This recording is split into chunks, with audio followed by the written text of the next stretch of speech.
Hello मेरे रसगुल्लो, कैसे आप लोग। मैं हूं एमडी अजमत और आप देख रहे हैं हमारा YouTube channel education power system.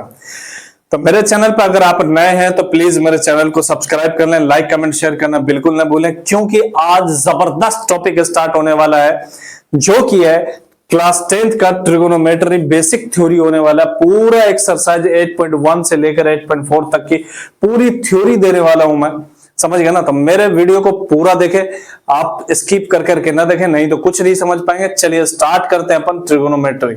तो ट्रिगोनोमेट्री की हिंदी होती है त्रिकोणमिति। क्या होता है? त्रिकोणमिति। तो देखते हैं सबसे पहले त्रिकोणमिति किसे कहते हैं, ठीक है ना। त्रिकोणमिति क्या होता है? तो त्रिकोणमिति, त्रिकोणमिति। और ये त्रिकोणमिति जो है ना, तीन शब्दों से मिलकर बना है। पहला है त्रि, दूसरा है कोण और तीसरा है मिति। तीसरा है मिति। क्लियर हो गई बात? त्रि का मतलब होता है तीन। त्रि का क्या मीनिंग होता है? तीन होता है। और कोण का तो कोण ही कहेंगे, कोण को तो कोण ही कहेंगे, कोण का कोई मतलब नहीं होता, इंग्लिश में उसको एंगल कहते हैं। और मिति का मतलब माप होता है। मिति का क्या मतलब होता है? माप। तो तीन कोणों के माप को, जहां जिस क्षेत्र में तीन कोण की माप हो उसे क्या कहेंगे? त्रिकोणमिति कहेंगे। क्लियर हो गई बात? अब त्रिकोणमिति की अगर परिभाषा देखें, अगर शाब्दिक परिभाषा अगर देखें तो लिखेंगे गणित की वह शाखा, गणित की वह शाखा जिसके अंतर्गत, जिसके अंतर्गत, जिसके अंतर्गत भुजाओं, जिसके अंतर्गत भुजाओं और कोणों के संबंध में, के संबंध में अध्ययन करते हैं, अध्ययन करते हैं,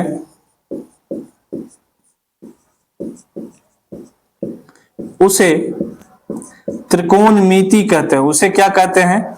तो त्रिकोणमिति कहते हैं। क्लियर हो गई बात? उसे क्या कहते हैं? त्रिकोणमिति कहते हैं। यानी कि गणित की वह शाखा जिसके अंतर्गत भुजाओं और कोणों के संबंध में अध्ययन करते हैं उसे क्या कहते हैं? उसे त्रिकोणमिति कहते हैं। ठीक है ना। अब त्रिकोणमिति के जो पिता है ना, वो कौन है, अपन उसको समझेंगे। तो त्रिकोणमिति के जो पिता हैं, इसके जो पिता या जनक कह लो आप, तो त्रिकोणमिति के पिता या जनक कौन है? हिप्पार्कस है। कौन है?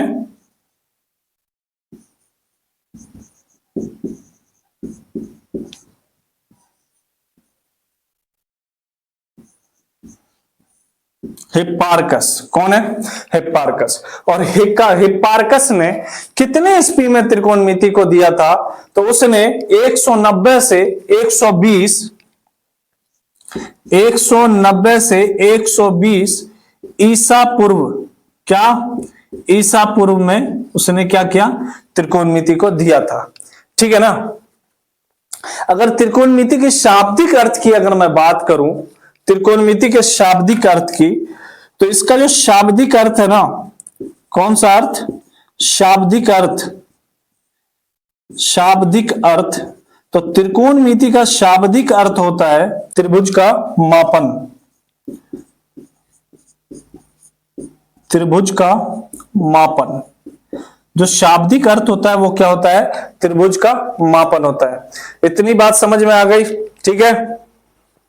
अब जो प्राचीन काल के जो वैज्ञानिक थे ना, प्राचीन काल के जो खगोलविद वैज्ञानिक थे, उसने त्रिकोणमिति का जो उपयोग किया था उसने कहां पर किया था? तो पृथ्वी से सूर्य और ग्रहों की दूरियों को मापने के लिए किया था। अब यहां पर देखते हैं कि प्राचीन काल के खगोलविद, प्राचीन काल में, प्राचीन काल में जो खगोलविद, कौन? खगोलविद वैज्ञानिक थे, खगोलविद वैज्ञानिक थे, उसने त्रिकोणमिति का उपयोग कहां किया था? तो पृथ्वी से सूर्य तथा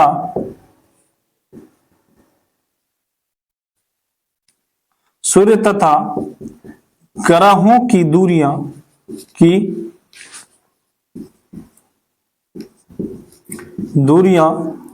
मापने के लिए क्या था? मापने के लिए क्या था? क्लियर हो गई बात? अब जो प्राचीन काल में जो वैज्ञानिक थे, खगोलविद वैज्ञानिक, वो पृथ्वी से सूर्य तथा ग्रहों की दूरियां मापने के लिए त्रिकोणमिति का उपयोग किया था। ठीक है, इतनी बात समझ में आ गए। अब त्रिकोणमिति का उपयोग कहां होता है? वास्तविक में उपयोग कहां होता है? ठीक है ना। अब त्रिकोणमिति के अगर उपयोग की बात करूं, इन्होंने प्रयोग किया था। इन्होंने क्या किया था? प्रयोग किया था। तो अपन लिख सकते हैं ये क्या है? प्रयोग है। क्या है ये? प्रयोग है। जो खगोलविद वैज्ञानिक थे उन्होंने त्रिकोणमिति का प्रयोग पृथ्वी से सूर्य तथा ग्रहों की दूरियां मापने के लिए किया था। अब इसके उपयोग को अगर इसके उपयोग को जानेंगे तो दिशाओं को नेविगेट करने के लिए किया जाता है। दिशाओं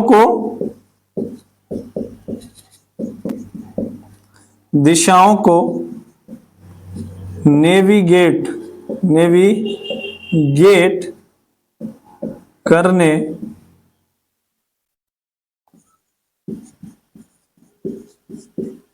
के लिए किया जाता है। आपने मैप तो देखा होगा, मोबाइल में तो मैप होगा ना। मैप में जो नेविगेट करते हैं आप देखते हैं, तो वही नेविगेट है कि मतलब जो है त्रिकोणमिति का उपयोग दिशाओं को नेविगेट करने के लिए किया जाता है। ठीक है, यहां तक समझ में आ गई बात।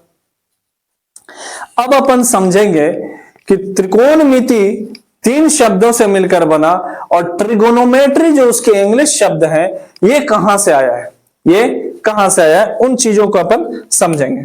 ठीक है, तो देखिए ये जो ट्रिगोनोमेट्री है,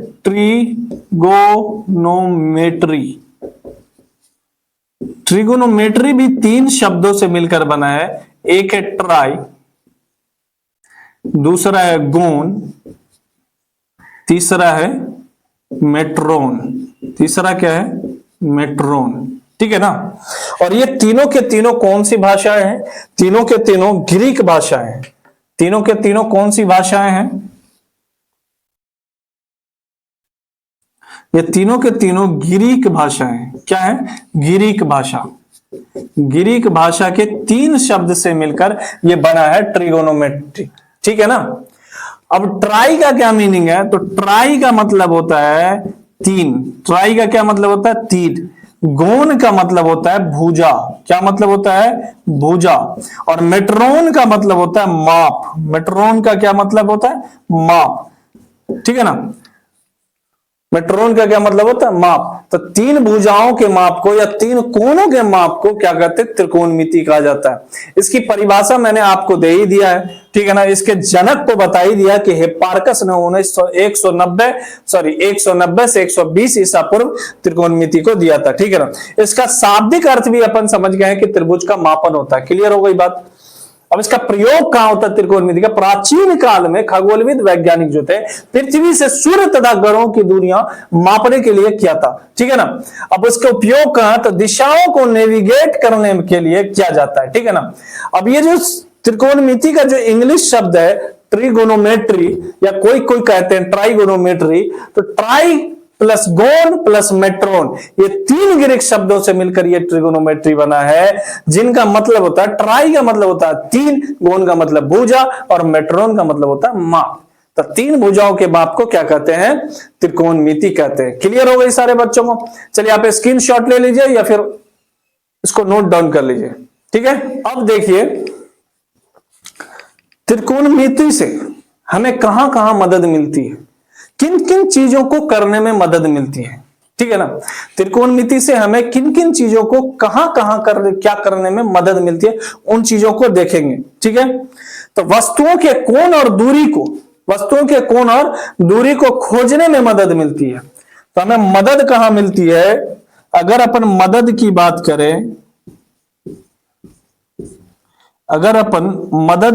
करें, कि त्रिकोणमिति से हमें कहां कहां मदद मिलती है, वस्तुओं के कोण और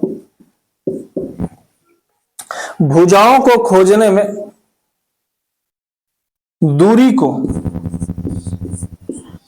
को खोजने में मदद मिलती है, खोजने में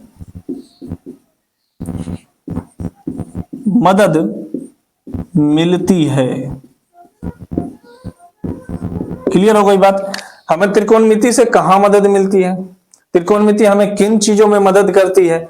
तो भाई वस्तुओं के कोण और दूरी को खोजने में मदद मिलती है। क्लियर हो गई बात? अब देखिए त्रिकोणमितीय अनुपात क्या है, अपन जानेंगे इसके बाद कि जो त्रिकोणमितीय अनुपात है, त्रिकोणमितीय अनुपात किसे कहते हैं, क्या है, अपन इन चीजों को समझेंगे। ठीक है ना। त्रिकोणमितीय अनुपात क्या है? तो समकोण त्रिभुज की भुजाओं लिखेंगे अपन, समकोण त्रिभुज की भुजाओं के कुछ अनुपातों का उसके न्यून कोणों के सापेक्ष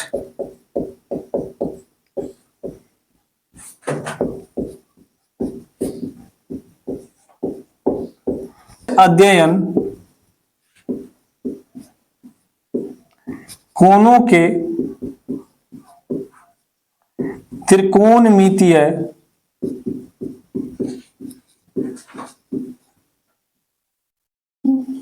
अनुपात कहलाता है। त्रिकोणमितीय अनुपात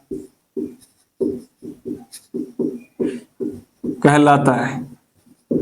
ठीक है, समकोण त्रिभुज की भुजाओं के कुछ अनुपातों का उसके न्यून कोणों के सापेक्ष अध्ययन कोणों के त्रिकोणमितीय अनुपात कहलाता है। ये बात समझ गए? अब जो त्रिकोणमिति में जो पहला शब्द है ना, साइन है, क्या है? साइन है। अब यहां पर अपन देखेंगे कि शब्द साइन,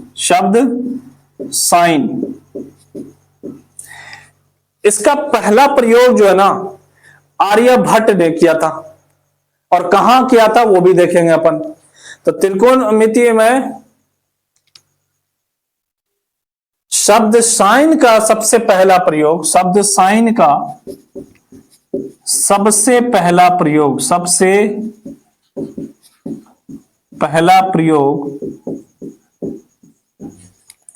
किसने किया था? आर्यभट्ट ने। किसने? आर्यभट्ट ने किया था। ठीक है, कितने ईस्वी में किया था भाई? तो आर्यभट्ट ने 500 ईस्वी में किया था।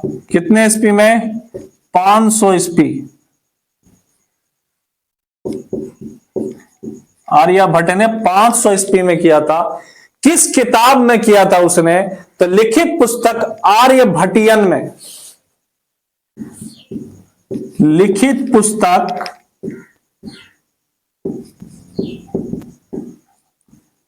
आर्यभट्टियन में किया था। ठीक है ना। शब्द साइन का जो सबसे पहला प्रयोग था आर्यभट्ट जी ने किया था 500 ईस्वी में, अपनी लिखित पुस्तक आर्यभट्टियन में किया। ठीक है ना। अब दूसरे जो साइंटिस्ट थे, दूसरे जो वैज्ञानिक थे, वो थे अंग्रेजी प्रोफेसर एडमंड गुंटर। अब यहां पर देखिए, अंग्रेजी प्रोफेसर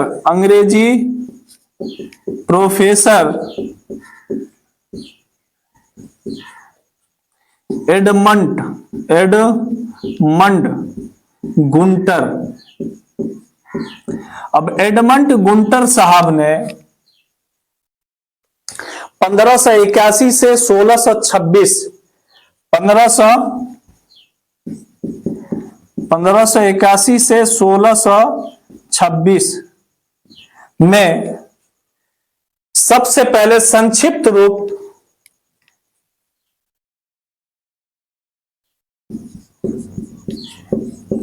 सबसे पहले संक्षिप्त रूप साइन, देखिए यहां पर क्या था, साइन में ई था और उसने इसी साइन को का संक्षिप्त रूप SIN, साइन का प्रयोग किया था। किसका प्रयोग किया था? SIN, साइन का प्रयोग किया था। क्लियर हो गई बात? प्रयोग किया था। ओके, उसके बाद एक और का नाम है, वो अंग्रेज गणितज्ञ थे। कौन थे वो? अंग्रेज गणितज्ञ। अब देख लीजिए क्या कहानी बन रही है भाई। तो वही ना बोले कि वीडियो अगर पूरा नहीं देखोगे तो सीख भी नहीं पाओगे। तो अंग्रेज गणितज्ञ सर जोनास मूरे, मूरे ने कह दी है, मूरे, सर जोनास मूरे, सर जोनास मूरे, ठीक है। सर जोनास मूरे ने सबसे पहले संक्षिप्त रूप संकेत ने सबसे पहले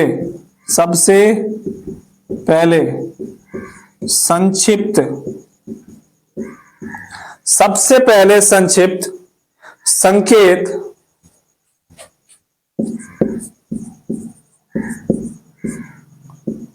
कॉस, सबसे पहले संक्षिप्त संकेत कॉस दिया था या का प्रयोग किया था। आप जो लिखें, का प्रयोग किया था। क्लियर हो गई बात? अब एक इंपॉर्टेंट थोड़ा सा नोट्स अगर बता दूं, इंपॉर्टेंट IMP, इंपॉर्टेंट नोट्स अगर मैं बताऊं तो इंपॉर्टेंट नोट्स के अंदर साइन ए का प्रयोग कोण ए के, साइन ए का प्रयोग, साइन ए का प्रयोग कोण ए के, कोण ए के संक्षिप्त रूप में किया गया,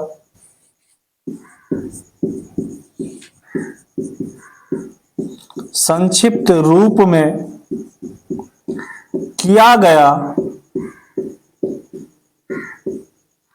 संक्षिप्त रूप में किया गया साइन ए का प्रयोग कोण ए के संक्षिप्त रूप में किया गया, जहां साइन ए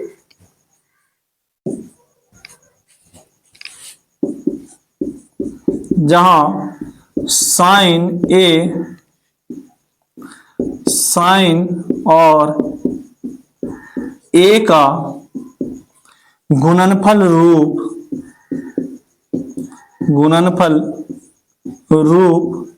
नहीं है। क्लियर हो गई बात? अब यह सिंपल अपने को समझना है, कोई भी हो, चाहे कॉस ए क्यों नहीं है, तो कभी भी कॉस ए का गुणनफल नहीं है। कभी भी आप ऐसे नहीं लिख सकते हो, ठीक है ना, कभी भी ऐसे नहीं लिख सकते हो। क्लियर हो गई? टेन ए का कभी गुणनफल रूप नहीं है, ठीक है ना, डायरेक्ट वो क्या है, टेन ए है, ठीक है। तो इतना आप समझ गए। तो इसके बाद आप क्या करिए, स्क्रीनशॉट ले लीजिए या फिर तो आप उतार लीजिए। Choice is yours and life is yours. Clear मेरे रसगुल्लो? अब देखिए मेरे प्यारे रसगुल्लो, त्रिकोणमिति के अंदर जो साइन है, जो कॉस है, जो टेन है, जो कॉट है, जो सेक है, जो कॉसेक है, जितने भी त्रिकोणमिति अनुपात हैं वो कहां से आते हैं, कैसे आते हैं, कौन कौन लेकर आते हैं और भुजा और कोण में कैसे संबंध बनता है वो आपको दिखा रहे हैं, ठीक है ना। तो आप अगर इस कहानी को छोड़ के जाते हैं तो मेरे प्यारे रसगुल्लो कभी आपको सुनने को नहीं मिलेगा। इतना जबरदस्त कहानी के साथ आपको एकदम बनाकर आपको देने वाला हूं कि आपको भेजे में ना एक बार समझ में आ जाएगा, एक बार में। और आप बार बार नहीं देखे होगे ना तो फिर मेरा नाम बदल देना। आप बार बार देखोगे तो पूरे वीडियो को आप देखे, वॉच करें, ठीक है ना। चलिए देखते हैं। सबसे पहली बात क्या है कि आर्यभट्ट जी जो हैं वो अपने यहां, देखो बरसात का मौसम था, एकदम सुहाना मौसम। और सुहाना मौसम में अगर चाय कॉफी मिल जाए, कुछ चटपटा सा मिल जाए तो मजा ही आ जाता है। तो देखिए क्या थे जो आर्यभट्ट जी हैं, वो भी तो एक इंसान थे ना मेरे रसगुल्लों। तो इंसान थे तो उसने क्या किया, मौसम सुहाना था, चाय की कुल्फी कप में ली, उसके बाद कुछ स्पेशल एकदम लिया, उसके बाद चल दिए वो अपने छत पर। छत के बालकोनी में जाते हैं वो, तो देखिए कैसे जाते हैं। छत के बालकोनी में वो जाते हैं और बालकोनी से वो खड़े होकर चाय की चुस्की ले रहे हैं, ठीक है ना। बालकोनी से खड़े होकर वो किसकी चुस्की ले रहे हैं, चाय की। क्लियर हो गई बात। अब वो वहां से उसने देखा, समझ रहे हो, वहां से उसने देखा कि भाई जो सामने वाला घर है उसके गैलरी में, उसके गैलरी के अंदर एक बहुत बढ़िया सा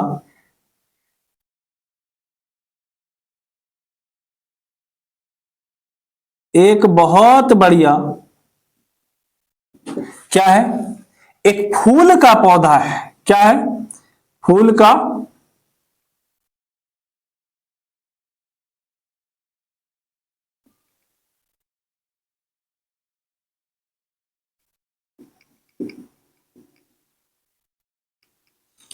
उसने देखा फूल का क्या है, पौधा है। क्लियर हो गई बात। तो भाई वो वैज्ञानिक थे ना, वैज्ञानिक तो आधे समझ रहे हो क्या हो सकता है। तो वैज्ञानिक थे ना, वो हर पल हर सेकंड कुछ न कुछ दिमाग लगा ही रहते थे, हमेशा दिमाग लगा के रखते थे। समझ रहे बात। तो उसने देखा कि भाई मैं जो फर्श से चढ़ा, अपनी गैलरी मतलब अपनी बालकोनी में आया, और बालकोनी से जो मैं देख रहा हूं, और उस बालकोनी से, उस गैलरी से और उस फर्श से ये जो सारी दूरियां है ना, ये तो त्रिभुज बना रहा है भाई। क्या बना रहा है ये, त्रिभुज बना रहा है। क्या बना रहा है, त्रिभुज बना रहा है। और कौन सा त्रिभुज बना रहा है, तो देखा कि भाई फर्श से और हम जहां से चढ़े उसके बीच तो 90 डिग्री का कोण बन रहा है। किसका कोण बन रहा है, 90 डिग्री का कोण बन रहा है, मतलब कि समकोण बन रहा है और त्रिभुज भी है। तो मतलब कि बोला कि वाह कमाल है, ये तो समकोण त्रिभुज है। कौन सी त्रिभुज है, समकोण त्रिभुज है। और जब समकोण त्रिभुज है तो उसके दिमाग में बहुत सारी हलचल होने लगी। तो देखा उसने, वाह इसमें 3 भुजाएं भी आ रही हैं और 3 कोण भी नजर आ रहे हैं। समझ में आ रही बात। लेकिन उसे समझ में नहीं आ रहा था कि ये भुजा और कोण क्या है, इसका क्या नाम दूं, क्या रिश्ते बनाऊं। समझ, परेशान हो रहे थे कि 3 भुजाएं 3 कोण है भाई, अब क्या करूं, अब किसको क्या नाम दूं, कैसे होगा। समझ रहे। तो उसने क्या किया, देखा कि भाई इन सारे भुजाओं और कोनों के बीच रिश्ता बन रहे हैं। तो उसने क्या किया, इसका रिश्ता बना दिया। जब ये इसके साथ, इसका रिश्ता इसके साथ बनाया तो इसने भी इसका रिश्ता इसके साथ बनाया, फिर इसका इसके साथ रिश्ता बनाया। जब इसने इसके साथ रिश्ता बनाया तो इसने भी इसके साथ रिश्ता बना दिया। क्लियर है ना, इसने भी इसके साथ रिश्ता बना दिया। भाई ये क्यों खाली रहे, तो इसने भी इसके साथ रिश्ता बनाया, तो इसने भी इसके साथ रिश्ता बनाया। तो उन्होंने देखा कि 6 संबंध बन रहे हैं। कितने संबंध बन रहे हैं, 6 संबंध बन रहे हैं। तो पहले संबंध का उसने नाम दिया आर्यभट्ट जी ने, वो दिया जिया। क्या नाम दिया, जिया। दूसरे संबंध का जो नाम दिया ना, वो दिया कोजिया। क्या नाम दिया, कोजिया। तीसरे संबंध का उसने नाम दिया स्पर्श जिया। क्या नाम दिया, स्पर्श जिया। चौथे संबंध का जो नाम दिया ना उसने दिया कोटि स्पर्श जिया। क्या दिया, कोटि स्पर्श जिया। क्लियर।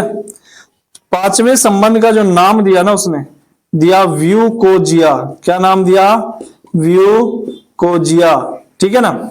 छठे संबंध का जो उसने नाम दिया, उसने दिया व्यूजिया। क्या नाम दिया? व्यूजिया। ठीक है, तो ये 6 संबंधों के उसने नाम दिए। अब भाई 5वीं 6ठी शताब्दी की बात है, वहां पर अभी इतनी हिंदी अच्छी नहीं बोल पाते, उस टाइम में कैसे बोल पाते? तो भाई उसने बोला कि यार कुछ तो गड़बड़ हो रहा है, कुछ तो गड़बड़ हो रहा है। लोगों ने अपील की कि सरकार हम परेशान बानी है, बहुते बड़का बड़का एकदम हिंदी वाला नाम बा, कुछ समझ में नहीं आ रहा है, आप इसको इंग्लिश में करो, इंग्लिश में तो बहुत अच्छा बोल लेते हैं। अब देख लीजिए कैसे कोई भी कह दिया गुड गुड या व्हाट्स नेम या ऑफ कोर्स। तो मतलब कि मजा भी आता है ना इंग्लिश बोलने में। अब मजा आता है तो आर्यभट्ट जी ने भी सोचा क्यों ना इंग्लिश में भी इसका नाम दिया जाए, तो उसने जिया का नाम दिया सबसे पहले साइन। क्या दिया? साइन दिया। कोजिया का क्या नाम दिया? कोसाइन दिया। क्या दिया? कोसाइन। स्पर्श जिया का क्या नाम दिया? टेंजेंट। क्या नाम दिया? टेंजेंट। कोटि स्पर्श जिया का क्या नाम दिया? कोटेंजेंट। क्या नाम दिया? कोटेंजेंट। व्यू को जिया का क्या नाम दिया? सेकेंड। क्या नाम दिया? सेकेंड। व्यू जिया का क्या नाम दिया? कोसेकेंड। क्या नाम दिया? कोसेकेंड। ठीक है ना। अब उसने क्या किया, उसमें क्या किया, एंगल लगा दो, मुखिया बना दिया थीटा। क्या बना दिया? मुखिया थीटा। मुखिया को उसने क्या मान लिया था? थीटा। ठीक है ना। अब थीटा मान लिया तो अब देखो साइन थीटा, को साइन थीटा, टेंजेंट थीटा, को टेंजेंट थीटा, सेकेंड थीटा, को सेकेंड थीटा। क्लियर हो गई बात। अब भाई इंग्लिश के भी नाम दिया आर्यभट्ट जी ने तो इतने खतरनाक दिए कि लोगों के समझ से बाहर, लोगों के समझ से बाहर हो गई बात। अब देखो वहीं पे लोगों ने अपील की, लोगों ने क्या की? अपील की कि हे प्रभु याद नहीं हो पा रहे हैं, हमको आज नहीं याद हो पा रहे, बच्चों को कल कैसे याद होगा। और आजकल के बच्चे तो जानते ही हैं, शाम में याद करता है, सुबह भूल जाता है, सुबह याद करता है, शाम में भूल जाता है कि नहीं है। तो बोला कुछ तो करो, तो संक्षिप्त रूप फिर आर्यभट्ट ने साइन थीटा का दिया साइन थीटा, साइन थीटा का दिया साइन थीटा। क्लियर हो गई बात। फिर एडवर्ड गुंटर साहब आए, कोसाइन थीटा का उसने क्या दिया? Cos theta. क्या दिया? Cos theta. इसी प्रकार सबके संक्षिप्त रूप ऐसे निकल के आए। क्लियर है बात। ये हो गया सेक थीटा और ये हो गया कोसेक थीटा। क्लियर है। ये हो गए कोसेक थीटा। क्लियर। अब देखिए इस भुजा का नाम तो अभी डिसाइड नहीं है, उसने मुखिया मान लिया आर्यभट्ट ने, तो बोला कि चलो भाई ये सामने है तो सम्मुख भुजा। कौन सा भुजा? सम्मुख भुजा। ठीक है ना। इसी का शॉर्टकट नेम है लंब। क्या नाम है? लंब। इसी को लंब भी कहते हैं, इंग्लिश में कहते हैं पी। और ये जिस पर ये दो भुजाएं खड़ी है वो कौन सी भुजा है? तो वो है आसन्न भुजा। कौन सी भुजा? आसन्न भुजा। और आसन्न भुजा को आधार कहते हैं। क्या कहते हैं? आधार। और आधार को इंग्लिश में क्या कहते हैं? बी। क्या कहते हैं? बी कहते हैं। है कि नहीं। अब ये वाली भुजा क्या है? कर्ण है। क्या है? कर्ण है। इसको इंग्लिश में एच कहते हैं। और इसका अगर पी क्या होता है तो पी से परपेंडिकुलर, बी से क्या होता है? बेस, एच से क्या होता है? हाइपोटेनियस। समझ गए बात। एच से क्या होता है? हाइपोटेनियस। ठीक है ना। अब देखिए जो पहला रिश्ता दिया था उसने, वो दिया था लंब का कर्ण के साथ पहला रिश्ता दिया था। तो क्या हुआ? साइन थीटा बराबर लंब बट्टे कर्ण। क्या हो गया? लंब बट्टे कर्ण। क्लियर। फिर उसके बाद जब लंब कर्ण से जाके मिला तो आधार भी तो कर्ण से मिलेगा जाके। तो आधार बोला ना भैया हम भी मिलेंगे, हम भी मिलेंगे। तो आधार बट्टे कर्ण, आधार बट्टे कर्ण, कौन सा रिश्ता जुड़ा, आधार बट्टे कर्ण। अब देखो ये इससे मिला वो उससे मिला, तब इन दोनों में बोला कि अपन भी मिलते हैं, अपन भी गपशप लगाएंगे, तो ये इससे आकर मिला टेन थीटा, क्या रिश्ते दिए, लंब बट्टे आधार, क्या दिया, लंब बट्टे आधार, ठीक है ना। अब अगर आपको ये तीन फार्मूला अगर याद हो जाते तो ये तीन तो ऑटोमेटिक हो जाएंगे, ये तीन ऑटोमेटिक हो जाएंगे। यहां से पलटाते रहो, यहां से रिवर्स गियर मारो ना यार, रिवर्स गियर मारोगे ये हो जाएगा कॉट थीटा बराबर आधार बट्टे लंब, क्या हो जाएगा, आधार बट्टे लंब, सेक थीटा बराबर कर्ण बट्टे आधार, क्या होगा, कर्ण बट्टे आधार हो जाएगा। क्लियर हो गई बात। उसके बाद अब कोसेक थीटा, इसका रिवर्स गियर मारो तो कर्ण बट्टे लंब, क्या हो जाती है, कर्ण बट्टे लंब। क्लियर हो गई बात। तो क्या हो जाएगा, कर्ण बट्टे लंब, ठीक है। अब जो अपन सीखेंगे सारे ये फॉर्मूला है, इसको मेरे प्यारे रसगुल्लो इसको याद कर लोगे अगर, तो पहले चैप्टर में 50% क्वेश्चन बन जाएगा। बस थोड़ा सा काम बाकी है पहले चैप्टर की थ्योरी का, आपको पाइथागोरस प्रमेय पढ़ना पड़ेगा। पाइथागोरस प्रमेय अगर आप पढ़ लेते हैं तो पहला चैप्टर चुटकियों में आप बना लेंगे और बिल्कुल आसानी से, ठीक है ना। तो चलते हैं, देखते हैं पाइथागोरस प्रमेय। क्या देखेंगे अपन, पाइथागोरस प्रमेय। पाइथागोरस एक वैज्ञानिक थे जिसने अपने नाम पर इस प्रमेय को लिखा है, ठीक है ना। पाइथागोरस प्रमेय क्या है, तो लिखेंगे दो छोटी भुजाओं के, दो छोटी भुजाओं के वर्गों का योग, वर्गों का योग तीसरे या तीसरी बड़ी भुजा के बराबर होता है, बड़ी भुजा के बराबर होता है। क्लियर है बात। मतलब अगर आपन समझे चीजों को तो ये भाई समकोण त्रिभुज है, कौन सा त्रिभुज, समकोण त्रिभुज, ठीक है ना। अब समकोण त्रिभुज में दो ही भुजा छोटी होती है, एक तो पहला ये लंब वाली भुजा छोटी होती है, एक आधार वाली भुजा छोटी होती है, कर्ण भुजा बड़ी होती है भाई, कर्ण भुजा बड़ी होती है हमेशा, ठीक है ना। तो अगर लंब का स्क्वायर कर दे, अगर लंब का स्क्वायर कर दे और प्लस आधार का स्क्वायर कर दे, आधार का वर्ग कर दे, तो किसके वर्ग के बराबर होगा, भुजा के, सॉरी यहां पर होगा तीसरी बड़ी भुजा के वर्ग के बराबर, वर्ग के बराबर होता है, ठीक है ना। दो छोटी भुजाओं के वर्गों का योग तीसरी बड़ी भुजा के वर्ग के बराबर होता है, ठीक है ना। तो यहां पर बड़ी भुजा कर्ण है और इसके वर्ग के बराबर होगा। यही एक्चुअल में ओरिजिनल पाइथागोरस प्रमेय है, ठीक है ना, ठीक है। लेकिन कब ये लंब होगी, जब ये कोण थीटा होगा, ये कोण क्या होगा, थीटा होगा, तब ना इसके सामने वाली भुजा, कोण के सामने वाली भुजा लंब होती है और कोण की सटी भुजा आधार हो गई, ठीक है ना।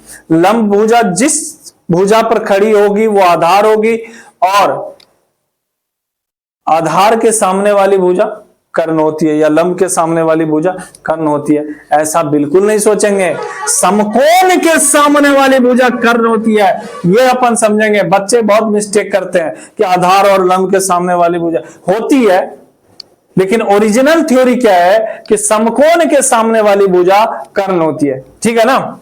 इसको अपन शॉर्टकट में देखो, कभी ए हो ये हो जाएगा, कभी ये हो जाएगा बी, ये कभी सी हो जाएगा, तो नाम के हिसाब से आप फॉर्मूला सेट कर लेना।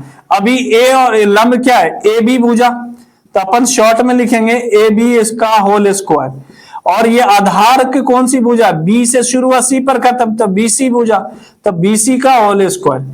अब कर्ण क्या है, ए से शुरू सी पर खत्म, तो ए सी का होल स्क्वायर, ठीक है ना। ये हमारा एक्चुअल फॉर्मूला है, ठीक है।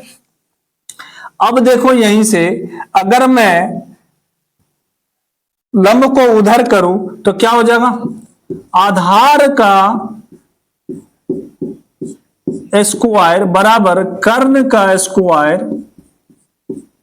माइनस लंब का स्क्वायर, माइनस लंब का स्क्वायर, मतलब कि BC का स्क्वायर बराबर AC का स्क्वायर माइनस AB का स्क्वायर। और BC से अगर हम स्क्वायर हटा देंगे तो यहां पर क्या हो जाएगा, रूट लग जाएगा, और ये हमारा फॉर्मूला तैयार हो जाएगा। ये हमारा फॉर्मूला तैयार हो जाएगा, BC का फॉर्मूला तैयार हो जाएगा। क्लियर हो गई बात। अब यहां पर देखें कि अगर अपन AB का अगर फॉर्मूला लिखेंगे तो आप कैलकुलेशन तो समझ गए हो ना, तो आप इसको याद कर लो, AC square minus BC square का ओवर रूट। अब अगर AC भुजा निकालना है तो AB square plus BC square का ओवर रूट। यहीं पे अगर आप AC पर से स्क्वायर हटा देते तो इस पर रूट चढ़ जाती और फॉर्मूला तैयार हो जाता।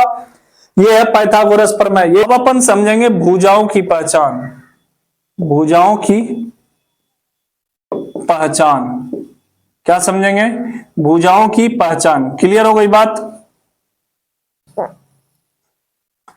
भुजाओं की पहचान में अपन ए लेते हैं और ए में एक समकोण त्रिभुज ड्रॉ करते हैं। समकोण त्रिभुज के अंदर ए बी सी ये समकोण है। अगर कोण सी समकोण लेते हैं अपन तो कोण के सामने वाली भुजा क्या हो जाएगी, लंब होगी। क्या होगी, लंब होगी। ये कर्ण होगा और ये क्या हो जाएगा, आधार हो जाएगा। क्या हो जाएगा, आधार हो जाएगा। क्या हो जाएगा, आधार हो जाएगा। ठीक है ना। तो अपन लिखेंगे कोण सी के लिए, कोण सी के लिए, कोण सी के लिए अपन देखें साइन सी जहां लिखा हो, कॉस सी जहां लिखा हो, टेन सी जहां लिखा हो, या फिर कॉट सी जहां लिखा हो, सेक सी जहां लिखा हो, कॉसेक सी जहां क्वेश्चन के अंदर लिखा हो, उसके अंदर लंब हमेशा ये होगा, आधार ये होगा, कर्ण ये होगा। ठीक है ना। अगर सी यहां पर है तो फिर लंब ये हो जाएगी। ठीक है ना। अगर ये कोण अगर आप लेते हैं, इस कोण की बात कर रहा हूं, ठीक है ना। वहीं पे अगर अपन बी में देखेंगे, एक समकोण त्रिभुज ड्रॉ करते हैं और ड्रॉ करने के बाद समकोण है का चिन्ह है, ये ए, ये बी और ये सी। ठीक है ना। तो अगर इस कोण की बात करें तो इस कोण के लिए लंब कौन सा हो जाएगा, कोण के सामने वाली भुजा लंब होती है, ये आधार हो जाएगी, ये कर्ण होगा। ठीक है ना। तब उसके बाद लिखेंगे कोण ए के लिए। क्या लिखेंगे, कोण ए के लिए। अब देखिए अपन कोण ए के लिए कभी भी लिखा होगा sine A, cos A, tan A, cot A, sec A, cosec A. ठीक है ना। ऐसे अगर आपको क्वेश्चन में लिखा है तो लंब ये होगा, आधार ये, कर्ण ये, अगर त्रिभुज आप ऐसे बनाते हो तो। ठीक है ना।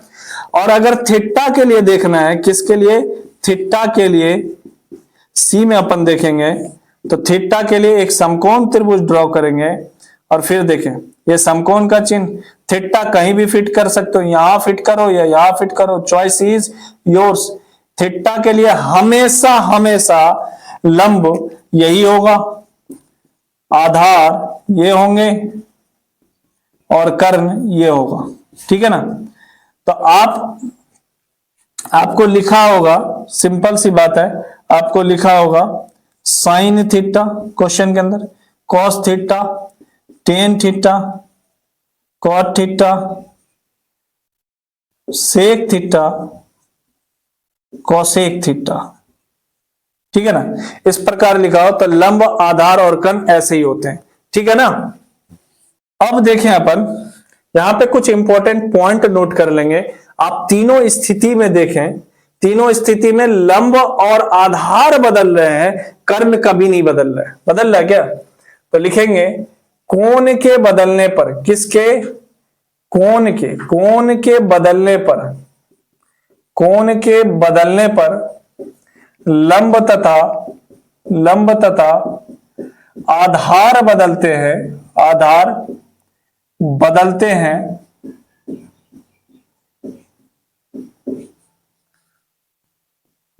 कर्ण भुजा कभी नहीं बदलता है, कभी नहीं बदलता है। कोण के बदलने पर लंब तथा आधार बदलते हैं, कर्ण भुजा कभी नहीं बदलता है। ठीक है ना। इसमें अगर अपन इंपॉर्टेंट देखेंगे, दो छोटी भुजाएं कौन कौन है, तो दो छोटी भुजाएं हैं लंब और आधार। ठीक है ना।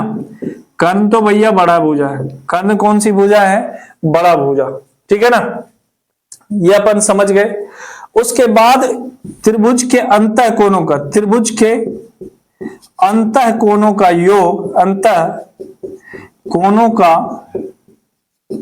योग और अंतः कोण कहने के मतलब है, कहने का क्या कारण है, त्रिभुज के अंतः कोणों का मतलब कि कोण ए प्लस कोण बी प्लस कोण सी, ये कोण और ये कोण तीनों मिलाकर कितने होते हैं, 180 डिग्री। किसके बराबर होता है, 180 डिग्री के बराबर। त्रिभुज के तीनों कोणों को मिलाकर कितना होता है, 180 डिग्री। तो इसीलिए कह सकते हैं त्रिभुज के अंतः कोणों का योग कितना होता है, 180 डिग्री होता है। ठीक है ना। अब अपन उसके बाद देखेंगे, यहां से शुरू होता है आपका चैप्टर 2। क्या शुरू होता है, चैप्टर 2, मतलब कि कहने का मतलब एक्सरसाइज 8.2 उसकी थ्योरी शुरू होती है। अब एक्सरसाइज 8 थ्योरी के अंदर क्या है, देखिए कि आपको कुछ डिग्री दिए गए हैं, आपको दिख रहा होगा यहां पे।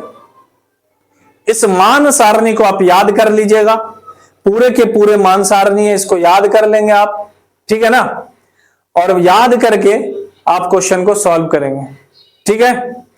उसके बाद अपन इसमें भी थोड़ा सा लिखेंगे, जैसे जैसे थीटा बढ़ता है, जैसे थीटा बढ़ता है,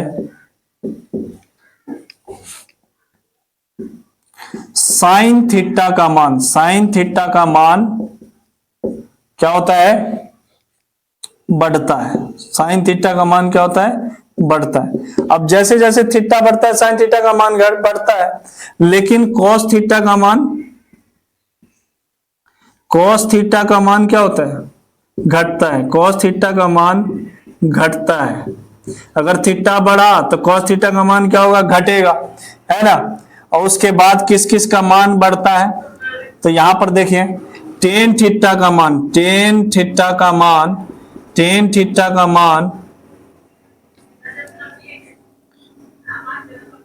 बढ़ता है। टेन थीटा का मान क्या होता है, बढ़ता है। ठीक है। और कॉट थीटा का मान क्या होता है, कॉट थीटा का मान घटता है। कॉट थीटा का मान घटता है। क्लियर हो गई बात। कॉट थीटा का मान क्या होता है, घटता है। फिर सेक थीटा का मान बढ़ता है, ठीक है ना, बढ़ता है। और कोसेक थीटा का मान क्या होता है, घटता है। कोसेक थीटा का मान घटता है। क्लियर हो गई बात। आपको देखिए एक ही में हम दे दिए, ठीक है ना। आप कहेंगे जैसे जैसे थीटा घटता है कॉस थीटा का मान घटता है। क्लियर हो गई बात। उस प्रकार से आप समझ लेंगे, जैसे जैसे थीटा बढ़ता है साइन थीटा का मान बढ़ता है, कॉस थीटा का मान घटता है, टेन थीटा का मान बढ़ता है, कॉट थीटा का मान घटता है, सेक थीटा का मान बढ़ता है, कोसेक थीटा का मान घटता है। अब इसको समझेंगे अगर, तो साइन 0 डिग्री पर क्या होता है, साइन 0 डिग्री पर क्या होता है, 0। और वहीं पर 90 डिग्री पर क्या होता है, 1 होता है। तो मान बढ़ा कि नहीं बढ़ा, अरे मान बढ़ा कि नहीं बढ़ा, देखो तो बढ़ गया ना भाई। अब वहीं पे कॉस अगर 0 डिग्री की बात करें तो कॉस 0 डिग्री क्या होता है, 1 होता है कि नहीं होता है। और 90 डिग्री पर क्या होता है, 90 डिग्री पर 0 हो जाती है कि नहीं होती है। तो घटा कि बढ़ा, तो यहां पे घट गया ना। तो इस प्रकार से है, यह है आपका एक्सरसाइज 8.2 का फॉर्मूला थ्योरी, ठीक है ना। अब अपन देखेंगे एक्सरसाइज 8.3। तो एक्सरसाइज अब 8.3 अपन देखेंगे। एक्सरसाइज 8.3 के अंदर क्या है, थोड़े से फार्मूले हैं कि मतलब पहला साइन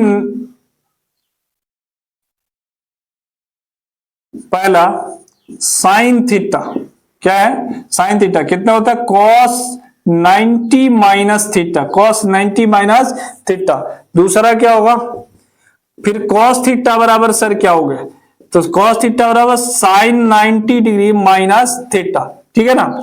अब tan थीटा बराबर क्या होगा, तो tan थीटा बराबर होगा cot 90 minus theta, cot 90 minus theta. cot theta बराबर क्या होगा, तो cot थीटा बराबर होगा tan 90 माइनस थीटा। और सर फिर sec थीटा बराबर क्या होगा, तो cosec 90 माइनस थीटा, ठीक है ना। फिर cosec थीटा बराबर सर क्या फॉर्मूला होगा, तो cosec थीटा बराबर होगा sec 90 minus theta, sec 90 minus theta. इतने ही फॉर्मूला है 8.3 में। उसके बाद थोड़े से इंपॉर्टेंट पॉइंट है कि सर न्यून कोण किसे कहते हैं, न्यून कोण अगर कह दे कि भाई ये कोण न्यून कोण है तो क्या कहेंगे, जिस कोण की माप 90 डिग्री से कम हो उसे न्यून कोण कहते हैं। जिस कोण की माप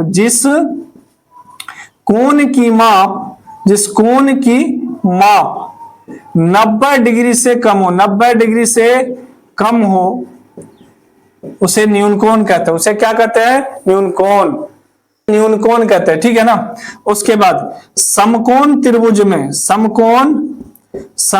त्रिभुज में कितने न्यून कोण होते हैं, तो दो न्यून कोण होते हैं, दो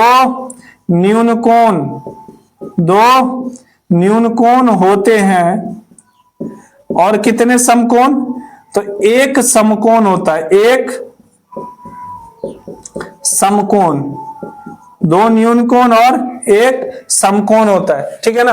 ये 8.3 आपका खत्म हो चुका है। अपन एक्सरसाइज 8.4 देखते हैं। 8.4 में क्या फॉर्मूला है, ठीक है ना। तो पहला जो फॉर्मूला है ना वो है sign square theta plus cos square theta बराबर 1। और क्या होगा दूसरा, क्या साइन स्क्वायर थीटा बराबर 1 माइनस कॉस स्क्वायर थीटा।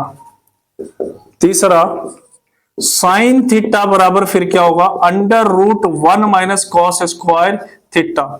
चौथा क्या होगा, कॉस थीटा यानी कॉस स्क्वायर थीटा बराबर 1 माइनस साइन स्क्वायर थीटा। फिर पांचवा क्या होगा, कॉस थीटा बराबर under root 1 minus sine square theta, under root 1 minus sine square theta. अब यहां पर देखिए दूसरे कैटेगरी में देखते हैं, sec square theta minus tan square theta बराबर 1, सेक स्क्वायर थीटा बराबर 1 plus tan square theta, sec theta बराबर under root 1 plus tan square theta. Clear, tan square theta बराबर सेक स्क्वायर थीटा माइनस 1 होता है और टेन थीटा बराबर under root sec square theta minus 1। Clear हो गई बात, sec square theta minus 1। Okay, उसके बाद अपन तीसरा कैटेगरी अगर देखेंगे तो cosec square theta minus cot square theta बराबर 1। दूसरा कोसेक स्क्वायर थीटा बराबर 1 plus cot square theta, 1 plus cot square theta. तीसरा कोसेक थीटा बराबर अंडर रूट, जैसे स्क्वायर हटेगा रूट चला जाएगा, 1 प्लस कॉट स्क्वायर थीटा। ये फार्मूलाज हैं जो आपको याद करने हैं, तभी जाके क्वेश्चन हल हो पाएगा। अब देखेंगे कॉट स्क्वायर थीटा बराबर कोसेक स्क्वायर थीटा माइनस 1। पांचवा कॉट थीटा बराबर under root cosec square theta minus 1। ये तीन कैटेगरी के ऐसे फार्मूलाज हैं जो इस प्रकार है। क्लियर हो गई बात, सबको एकदम क्या करना है, याद करना है अच्छे से, बेहतरीन तरीके से, ठीक है ना। उसके बाद अपन देखेंगे कि साइन थीटा बराबर होता है 1 बाई कोसेक थीटा। क्या होता है, 1 by cosec theta. Cos theta बराबर क्या होता है, कॉस थीटा बराबर 1 बाई सेक थीटा। और तीसरा टेन थीटा बराबर क्या होगा, टेन थीटा बराबर होता है 1/cot थीटा या sine theta by cos theta, sine theta by cos theta, या sec theta by cosec theta, sec theta by cosec theta. Okay, इसके 3 फार्मूलाज होते हैं, है ना। अब अपन 4 नंबर में कॉट थीटा को देखेंगे तो कॉट थीटा बराबर होता है 1/tan थीटा और उसके बाद cos theta by sine theta, cos theta by sine theta, उसके बाद cosec theta by sec theta, cosec theta by sec theta. Okay, अपन 5 नंबर में अगर देखें सेक थीटा बराबर होता है 1/cos थीटा, 1/cos थीटा।